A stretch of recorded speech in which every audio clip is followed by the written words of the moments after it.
High in the canopy, the owl stirs.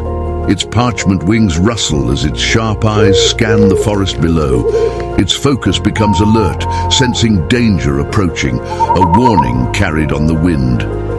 In the clearing, the deer pauses, its pressed flower body shimmering softly in the fading light.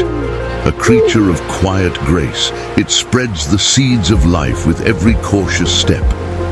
In the stillness, the rhythmic tap-tap-tap of the woodpecker suddenly stops. Its newspaper feathers rustle as it peers toward the shadows, the silence heavy with tension. On the forest floor, the fox pauses mid-step.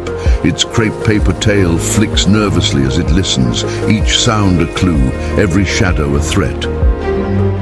A wolf, flesh and fur, steps into the papered world. It is an outsider, a predator whose presence shatters the forest's fragile peace. The forest is not defenseless. From the shadows, the bear emerges, a giant of corrugated cardboard, its form creaking with each deliberate step.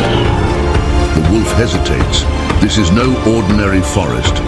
Slowly, the predator retreats, leaving the balance intact.